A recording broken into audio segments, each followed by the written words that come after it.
বৃহৎ পৰিৱৰ্তন ৰাজ্যবাসীৰ বাবে অতি ডাঙৰ খবৰ চৰকাৰী কৰ্মচাৰীৰ পৰা গৃহিণীলৈকে প্ৰতিগৰাকী লোকৰ বাবে আছে বৃহৎ খবৰ বা ভাল খবৰ আছে সকলোৱে ভাল খবৰ লাভ কৰিব আৰু মহিলাসকলে উপহাৰ লাভ কৰিব ৰাজ্য চৰকাৰৰ পৰা নতুনকৈ 4খনকৈ আঁচনি আহি আছে 1 জানুৱাৰীৰ পৰা চৰকাৰী কৰ্মচাৰীৰ পৰা ৰান্ধনি সকলোৱে সুবিধা লাভ কৰিব শীঘ্ৰে নথিপত্ৰ সাজু কৰক বা এই কাম কাজসমূহ আপুনি শীঘ্ৰে কৰি লওক সিলিণ্ডাৰৰ দামো হ্ৰাস পাব কিমান হ্ৰাস পাব অৰুণোদয় কিমান বৃদ্ধি পাব যুৱকসকলৰ বাবে কি সুবিধা আছে যুৱতীসকলৰ বাবে কি নতুন আঁচনি আহিছে বা মহিলাসকলৰ বাবে কি নতুন সুবিধা আহি আছে এই মুহূৰ্তত লৈ অহাৰ চেষ্টা কৰিছো বৃহৎ পৰিৱৰ্তন আহি আছে ৰাজ্যত 1 জানুৱাৰীৰ দিনটো বিশেষ হৈ পৰিব বা নতুন বছৰৰ পৰা ৰাজ্যৰ লাখ লাখ লোকৰ বাবে ভাল খবৰ আহিব 1 জানুৱাৰীত ৰাজ্যবাসীয়ে পাব কেইবাটাও ডাঙৰ উপহাৰ মহিলাসকল সাজু হওক চৰকাৰৰ উপহাৰ ল'বলৈ বিশেষকৈ অৰুণোদয় আঁচনি হিতাধিকাৰীসকল সাজু হওক চৰকাৰৰ বৃহৎ উপহাৰ ল'বলৈ আৰম্ভ হ'ব 4টাকৈ নতুন আঁচনি এই আঁচনিৰ সুবিধা আপুনিও ল'ব পাৰিব নথিপত্ৰ সাজু কৰক বিশেষকৈ 1 জানুৱাৰীৰ পৰা ৰাজ্যত আৰম্ভ হ'ব বাবু আঁচনিৰ জৰিয়তে যুৱকসকল উপকৃত হ'ব যুৱকসকলে আবেদন কৰিব পাৰিব মাহে মাহে যুৱকসকলে ধন লাভ কৰিব বাবু আঁচনিৰ জৰিয়তে আৰু মহিলাসকল যিসকলে চৰকাৰী চাকৰি কৰে তেওঁলোকৰ বাবে ভাল খবৰ বা গৃহিণীসকলৰ বাবেও ভাল খবৰ শীঘ্ৰে নথিপত্ৰ সাজু কৰক যিসকল মহিলা আত্মসহায়ক গোটত আছে আত্মসহায়ক গোটত থকা মহিলাসকলে লাভ কৰিব বৃহৎ উপহাৰ 1 জানুৱাৰীৰ পৰা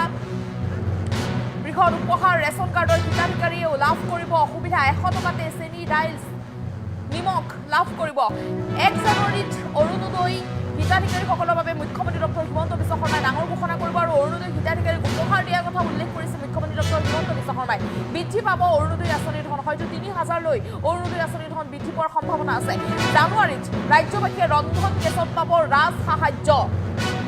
মাত্ৰ 300 টকাতে লাভ কৰিব উজালা ৰন্ধন গেছ আপুনি বাৰু উজালা ৰন্ধন গেছৰ হিতাধিকাৰী নেকি যদি হয় তেন্তে আপুনি 300 টকা লাভ কৰিব মুখ্যমন্ত্ৰী সুলভ আঁচনি ইন্ধন আঁচনিৰ হিতাধিকাৰীও পাব 250 টকাৰ ৰাজ সাহায্য গতিকে 1 জানুৱাৰীৰ পৰা বৃহৎ পৰিৱৰ্তন আহি আছে অসমলৈ শীঘ্ৰে নথিপত্ৰ সাজু কৰক আপুনি যদি আত্মসহায়ক গোটৰ মহিলা হয় আত্মসহায়ক গোটৰ মহিলাসকলেও কিন্তু বৃহৎ উপহাৰ লাভ কৰিব গতিকে আত্মসহায়ক গোটৰ মহিলাসকলৰ বাবেও ডাঙৰ খবৰ বিশেষকৈ যুৱকসকলে সদায় অভিযোগ বা চিন্তা কৰি থাকে যে যুৱতীসকল বা মহিলাসকলৰ বাবে সকলো সুবিধা আগবঢ়ায় কিন্তু যুৱকসকলৰ বাবে কোনো ধৰণৰ আঁচনি নাই এনেধৰণৰ কথা তেওঁলোকে দীৰ্ঘ সময়ত কৈ থকা শুনিবলৈ পোৱা যায় গতিকে যুৱকসকলৰ বাবেও বাবু আঁচনি আহি আছে মনত ৰাখক বাবু আঁচনি কিন্তু 1 জানুৱাৰীৰ পৰা আহি আছে গতিকে 1 জানুৱাৰীত বাবু আঁচনিৰ বাবে আবেদন কৰিবলৈ যুৱকসকলে নাপাহৰিব নথিপত্ৰ সকলো সাজু কৰি ৰাখক আৰু 1 জানুৱাৰীৰ পৰা মাত্ৰ 100 টকাতে লাভ কৰিব দাইল চেনি নিমখ 100 টকা দিলে আপুনি লাভ কৰিব এইসমূহ সামগ্ৰী ৰেচন কাৰ্ডৰ হিতাধিকাৰীসকলৰ বাবে ইটোৰ পিছত সিটো সুবিধা আছে ইটোৰ পিছত সিটো ডাঙৰ খবৰ আছে গতিকে এতিয়ালৈকে যদি ৰেচন কাৰ্ডৰ বাবে আপুনি আবেদন কৰা নাই শীঘ্ৰে আবেদন কৰি লওক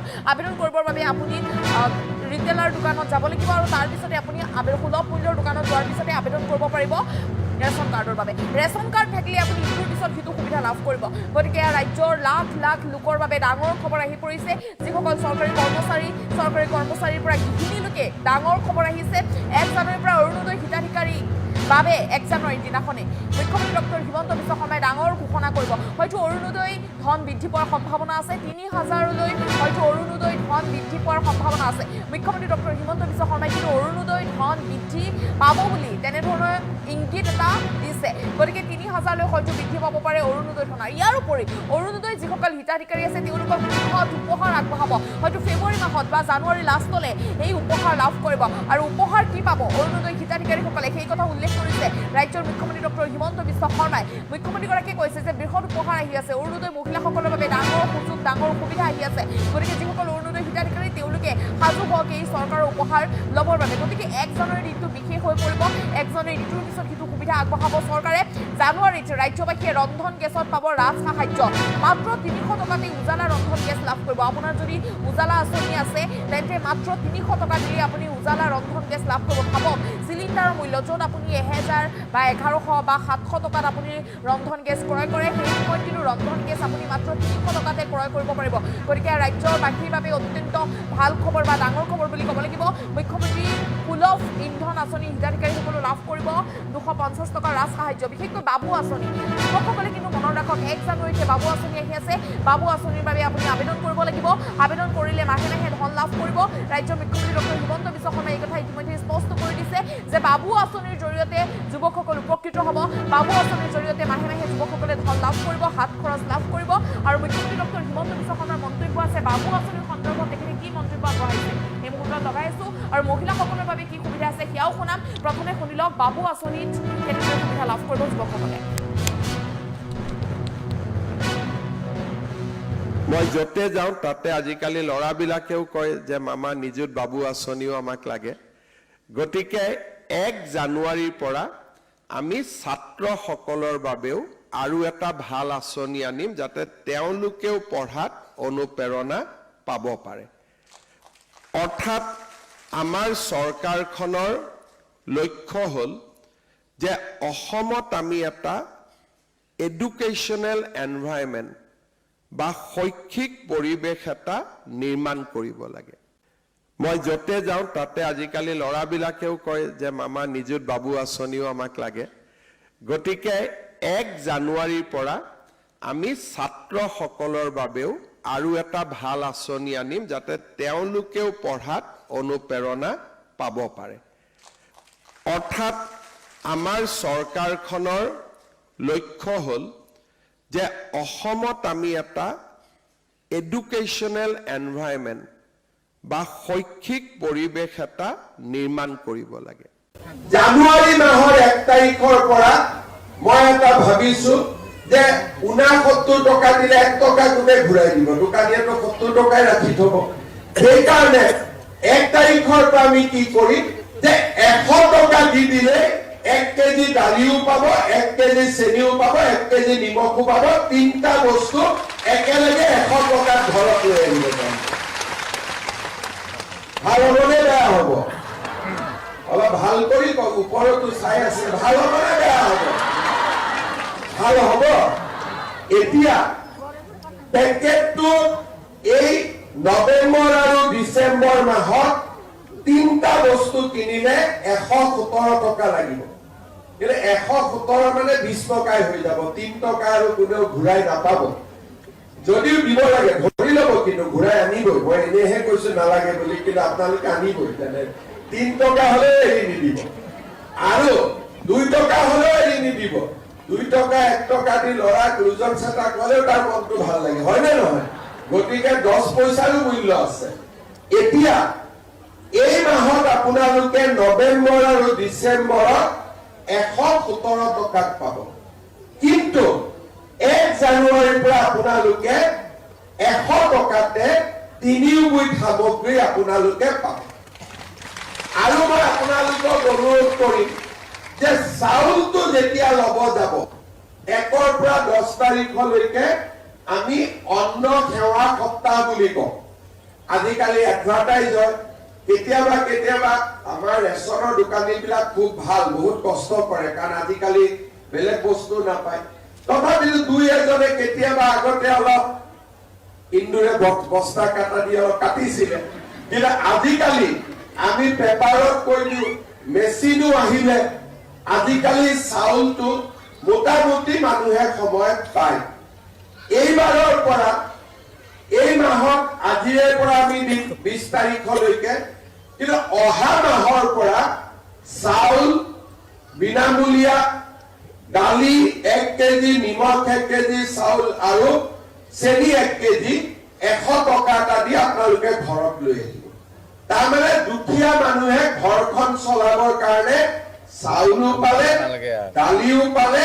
নিমখো পালে চেনিও পালে 100 টকা অন্তত কিছু চিন্তা মূৰৰ পৰা আঁতৰি মই যতে যাওঁ তাতে আজিকালি ল'ৰাবিলাকেও কয় যে মামা নিযুত বাবু আঁচনিও আমাক লাগে গতিকে 1 জানুৱাৰীৰ পৰা আমি ছাত্ৰসকলৰ বাবেও আৰু এটা ভাল আঁচনি আনিম যাতে তেওঁলোকেও পঢ়াত অনুপ্ৰেৰণা পাব পাৰে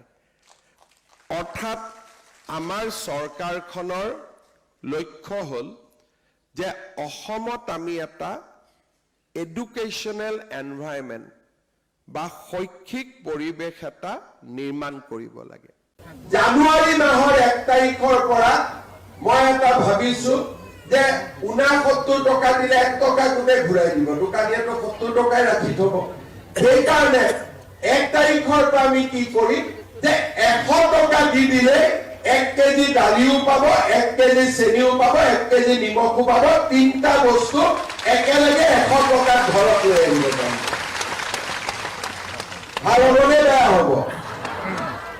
ভাল কৰি কওক, ওপৰতো চাই আছে, ভাল হ'ব নে বেয়া হ'ব? ভাল হ'ব। এতিয়া পেকেটটো এই নৱেম্বৰ আৰু ডিচেম্বৰ মাহত 3টা বস্তু কিনিলে 117 টকা লাগিব। কিন্তু 117 মানে 20 টকাই হৈ যাব, 3 টকা আৰু কোনেও ঘূৰাই নাপাব। যদিও দিব লাগে ধৰি ল'ব, কিন্তু ঘূৰাই আনিবই। মই এনেহে কৈছো নালাগে বুলি, কিন্তু আপোনালোকে আনিবই। তেনে 3 টকা হলেও এৰি নিদিব, আৰু 2 টকা হলেও এৰি নিদিব। 2 টকা 1 টকা দি ল'ৰাক ওজন চেতা কলেও তাৰ মনটো ভাল লাগে, হয় নে নহয়? গতিকে 10 পইচাৰো মূল্য আছে। এতিয়া এই মাহত আপোনালোকে নৱেম্বৰ আৰু ডিচেম্বৰত 117 টকাত পাব, কিন্তু 1 জানুৱাৰীৰ পৰা আপোনালোকে 100 টকাতে 3 বিধ সামগ্ৰী আপোনালোকে পাব। আৰু মই আপোনালোকক অনুৰোধ কৰিম যে চাউলটো যেতিয়া ল'ব যাব 1ৰ পৰা 10 তাৰিখলৈকে আমি অন্ন সেৱা সপ্তাহ বুলি কওঁ। আজিকালি এডভাৰটাইজ হয়, কেতিয়াবা কেতিয়াবা আমাৰ ৰেচনৰ দোকানীবিলাক খুব ভাল, বহুত কষ্ট কৰে, কাৰণ আজিকালি বেলেগ বস্তু নাপায়। তথাপিও 2-এজনে কেতিয়াবা আগতে অলপ ইন্দুৰে বস্তা কাটা দি অলপ কাটিছিলে, কিন্তু আজিকালি আমি পেপাৰত কৈ দিওঁ, মেচিনো আহিলে, আজিকালি চাউলটো মোটামুটি মানুহে সময়ত পায়। এইবাৰৰ পৰা এই মাহত আজিৰে পৰা আমি 20 তাৰিখলৈকে, কিন্তু অহা মাহৰ পৰা চাউল বিনামূলীয়া, দালি 1 কেজি, নিমখ 1 কেজি, চাউল আৰু চেনি 1 কেজি 100 টকা এটা দি আপোনালোকে ঘৰত লৈ আহিব। তাৰমানে দুখীয়া মানুহে ঘৰখন চলাবৰ কাৰণে। মই য'তে যাওঁ তাতে আজিকালি ল'ৰাবিলাকেও কয় যে মামা নিযুত বাবু আঁচনিও আমাক লাগে। গতিকে 1 জানুৱাৰীৰ পৰা আমি ছাত্ৰসকলৰ বাবেও আৰু এটা ভাল আঁচনি আনিম, যাতে তেওঁলোকেও পঢ়াত অনুপ্ৰেৰণা পাব পাৰে। অৰ্থাৎ আমাৰ চৰকাৰখনৰ লক্ষ্য হ'ল যে অসমত আমি এটা এডুকেশ্যনেল এনভাইৰনমেণ্ট বা শৈক্ষিক পৰিৱেশ এটা নিৰ্মাণ কৰিব লাগে। মই য'তে যাওঁ তাতে আজিকালি ল'ৰাবিলাকেও কয় যে মামা নিযুত বাবু আঁচনিও আমাক লাগে। গতিকে 1 জানুৱাৰীৰ পৰা আমি ছাত্ৰসকলৰ বাবেও আৰু এটা ভাল আঁচনি আনিম, যাতে তেওঁলোকেও পঢ়াত অনুপ্ৰেৰণা পাব পাৰে। অৰ্থাৎ আমাৰ চৰকাৰখনৰ লক্ষ্য হ'ল যে অসমত আমি এটা এডুকেশ্যনেল এনভাইৰনমেণ্ট বা শৈক্ষিক পৰিৱেশ এটা নিৰ্মাণ কৰিব লাগে। মই য'তে যাওঁ তাতে আজিকালি ল'ৰাবিলাকেও কয় যে মামা নিযুত বাবু আঁচনিও আমাক লাগে। গতিকে 1 জানুৱাৰীৰ পৰা আমি ছাত্ৰসকলৰ বাবেও আৰু এটা ভাল আঁচনি আনিম, যাতে তেওঁলোকেও পঢ়াত অনুপ্ৰেৰণা পাব পাৰে। অৰ্থাৎ আমাৰ চৰকাৰখনৰ লক্ষ্য হ'ল যে অসমত আমি এটা এডুকেশ্যনেল এনভাইৰনমেণ্ট বা শৈক্ষিক পৰিৱেশ এটা নিৰ্মাণ কৰিব লাগে। মই য'তে যাওঁ তাতে আজিকালি ল'ৰাবিলাকেও কয় যে মামা নিযুত বাবু আঁচনিও আমাক লাগে। গতিকে 1 জানুৱাৰীৰ পৰা আমি ছাত্ৰসকলৰ বাবেও আৰু এটা ভাল আঁচনি আনিম, যাতে তেওঁলোকেও পঢ়াত অনুপ্ৰেৰণা পাব পাৰে। অৰ্থাৎ আমাৰ চৰকাৰখনৰ লক্ষ্য হ'ল যে অসমত আমি এটা এডুকেশ্যনেল এনভাইৰনমেণ্ট বা শৈক্ষিক পৰিৱেশ এটা নিৰ্মাণ কৰিব লাগে। মই য'তে যাওঁ তাতে আজিকালি ল'ৰাবিলাকেও কয় যে মামা নিযুত বাবু আঁচনিও আমাক লাগে। গতিকে 1 জানুৱাৰীৰ পৰা আমি ছাত্ৰসকলৰ বাবেও আৰু এটা ভাল আঁচনি আনিম, যাতে তেওঁলোকেও পঢ়াত অনুপ্ৰেৰণা পাব পাৰে। অৰ্থাৎ আমাৰ চৰকাৰখনৰ লক্ষ্য হ'ল যে অসমত আমি এটা এডুকেশ্যনেল এনভাইৰনমেণ্ট বা শৈক্ষিক পৰিৱেশ এটা নিৰ্মাণ কৰিব লাগে। মই য'তে যাওঁ তাতে আজিকালি ল'ৰাবিলাকেও কয় যে মামা নিযুত বাবু আঁচনিও আমাক লাগে। গতিকে 1 জানুৱাৰীৰ পৰা আমি ছাত্ৰসকলৰ বাবেও আৰু এটা ভাল আঁচনি আনিম যাতে তেওঁলোকেও পঢ়াত অনুপ্ৰেৰণা পাব পাৰে অৰ্থাৎ আমাৰ চৰকাৰখনৰ লক্ষ্য হ'ল যে অসমত আমি এটা এডুকেশ্যনেল এনভাইৰনমেণ্ট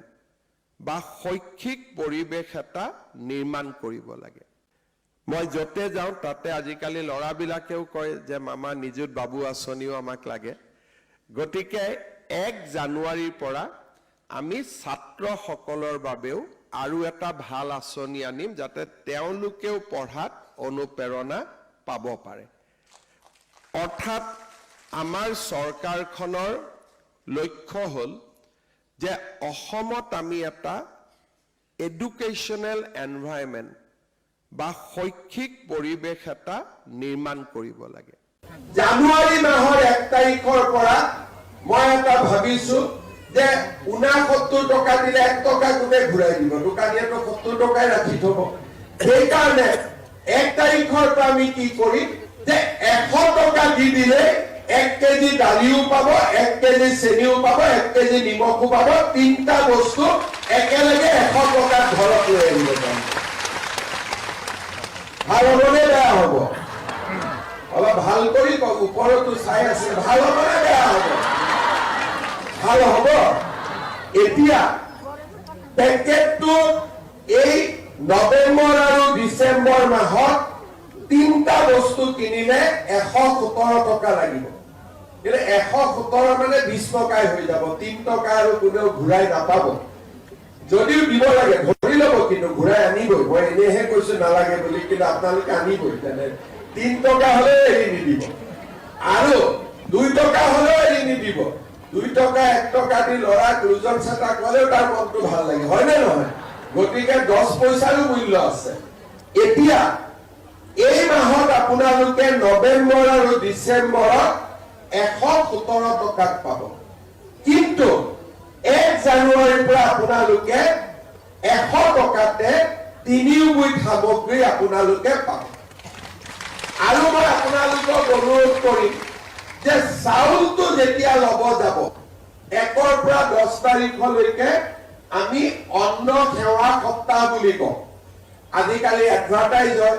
কেতিয়াবা আমাৰ ৰেচনৰ দোকানীবিলাক খুব ভাল বহুত কষ্ট কৰে কাৰণ আজিকালি বেলেগ বস্তু নাপায় তথাপিও দুই এজনে কেতিয়াবা আগতে অলপ ইন্দুৰে বস্তা কাটা দি অলপ কাটিছিলে কিন্তু আজি মই যতে যাওঁ তাতে আজিকালি ল'ৰাবিলাকেও কয়